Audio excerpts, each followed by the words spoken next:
Welcome back to another beautiful video that we will film for you.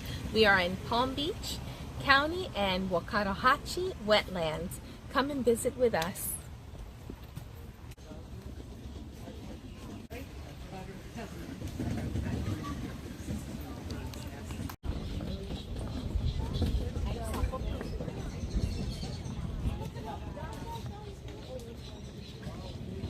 Oh, yeah. Oh,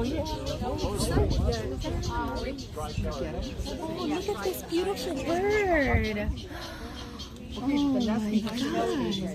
See, over here are the snowy egrets. Okay. Snowy those egrets? are all wood storks. The guy looked kind of Storks. Oh, Yeah, those are storks? I was How about forgetting this the little name. guy down there? That's a tri-colored heron. Oh my gosh. Yeah.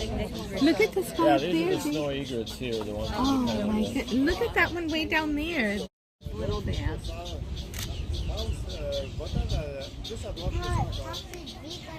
Yep, remember? And he makes the sound. This is unbelievable.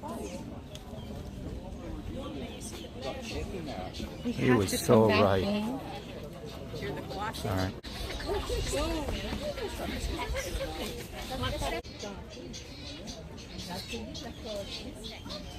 For the nest. Really? Oh my god. You're collecting things for your nest? There you go.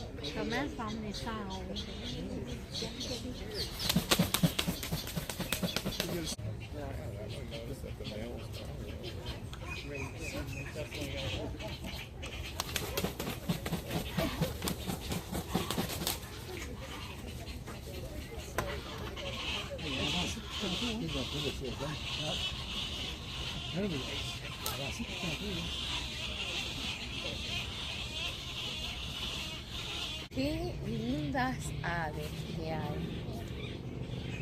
Increíble. Mira este acá abajo, gordo. Esos colores hermosos. Qué hermoso, hermosito. Look at the nest up there. She's building the nest. Oh my goodness. I can't believe this, gordo.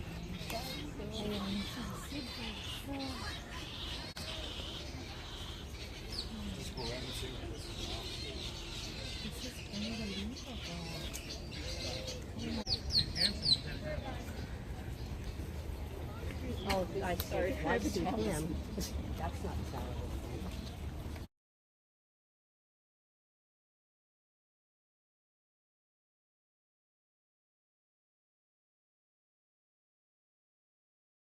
This park is unbelievable as well.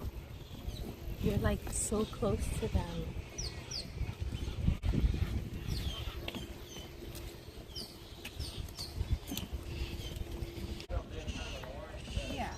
Yeah, just make sure everyone's locked.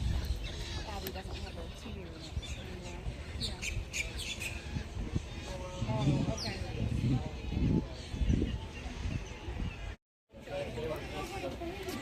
My God.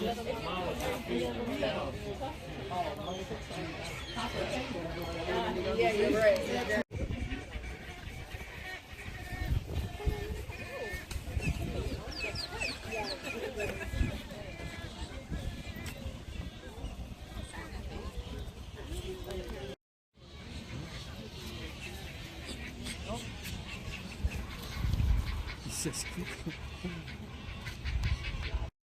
Here he is.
Oh wow. Linda said birds have come down and taken gospel from the forest. Really? Yeah.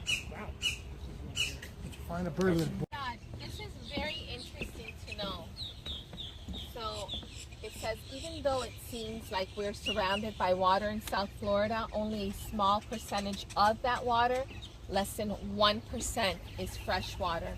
Approximately 97% of Earth's water is salty, and approximately 2% of that water on Earth, is frozen in glaciers. So you have fresh water, glaciers, and salt water is 97%.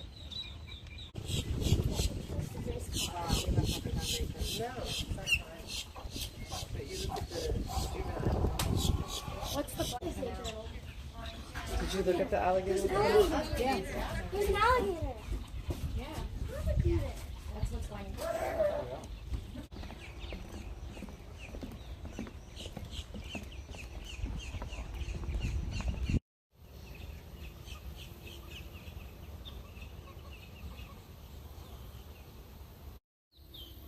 So in every little area, you have these little information plaques. So these are dabblers. So that's a mallard, mottled duck, blue-winged teal, green-winged teal. And it tells you that they're water birds. They have webbed feet and thick bills. And it's used for filtering small organisms in the water and grasping plants for food. And they usually build their nests on the ground, hidden in tall grasses here and reeds. And they're dabblers, which means that they can upend themselves on the surface of the water to find food below. And from the water, they can also take flight like this, straight out of the water. So they can go down like this picture right here. And once they're down in water, they could just come up and poof, fly out. Amazing nature. Daddy, look, a bird. Should we take a picture? Florida state tree, cabbage palm, sable palmetto. Florida's official state tree, the cabbage palm. It's not actually a tree. It does not have the bark or growth rings that are found in a true tree. It's got a cabbage palm named from early settlers who ate the heart. Oh, swamp cabbage to survive. They thought it tasted like cabbage when cooked. The cabbage palm's berries are eaten by many wildlife species, and the Seminoles used to use the berries as a medicine. Look at that. The palm fronds are used for making chickpea huts. Look at that. So these are sable palms. Look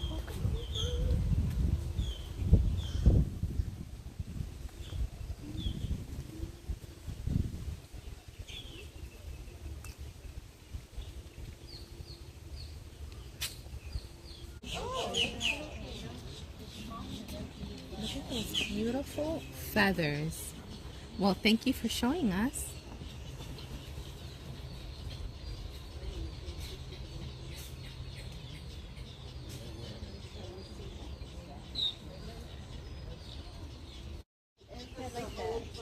I see babies here. So far I see 3 babies. Oh, look at them. Oh, there's another baby there.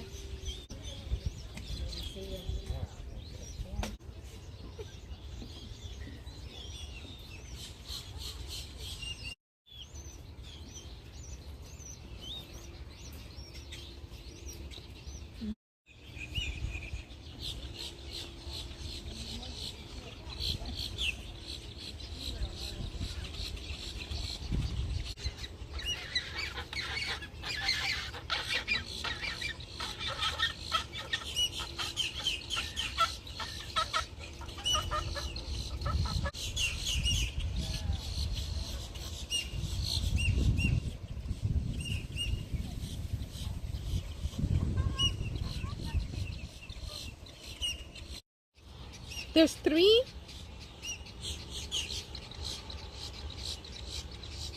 There's triplets. There's triplets. Oh my gosh. Here he comes with more food.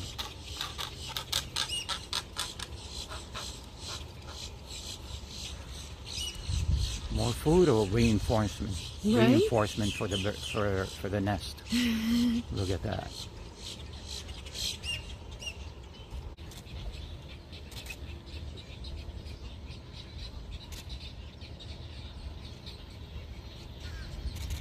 That's an ahanga.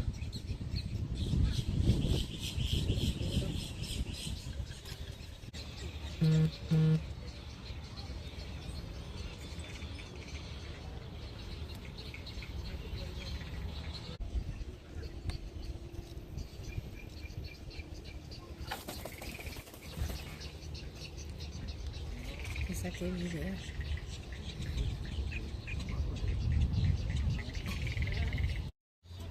Keep them on.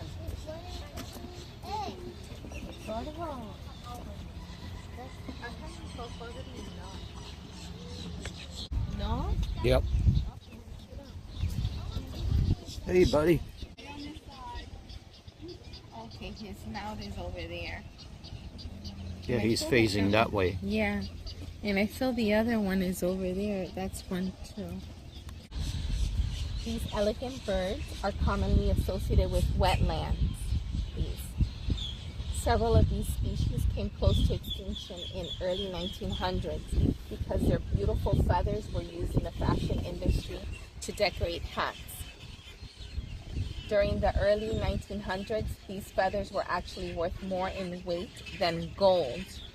Even though killing these birds for their plumage is illegal, their numbers continue to dwindle due to loss of wildlife habitat. So, let's sum it up. You shouldn't kill the bird for their feathers to decorate yourself, number one. And number two, we're actually going into their habitat and we keep moving into their land, their life, their area.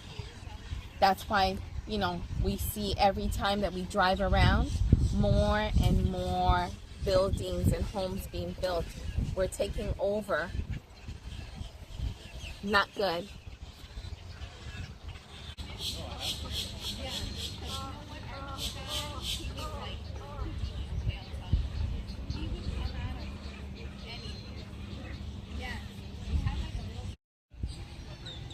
So this is interesting to find out. The plant species that you see here were selected for their ability to remove nutrients like nitrogen and phosphorus from the water. Here are a few of the species that were planted in Wakodahatchee. So they have a fire flag, arrowhead, pickerel weed, arum, and spatterdock. So I also saw another sign, I just can't remember where it's talking about there's a plant that looks like algae, but it's not algae. Let's see if we find it. Here's the sign that I was talking about. What is that green stuff? It's duckweed. It is not algae. What you see are thousands of leaves of a tiny plant called duckweed. It is an abundant during the summer months, then dies back during the cooler months of the year. Duckweed is important for the wetlands because it discourages the growth of algae by providing cover that blocks out sunlight. It provides food for wildlife. It cleans the water by absorbing nitrogen and phosphorus. So we can see a lot of it over here.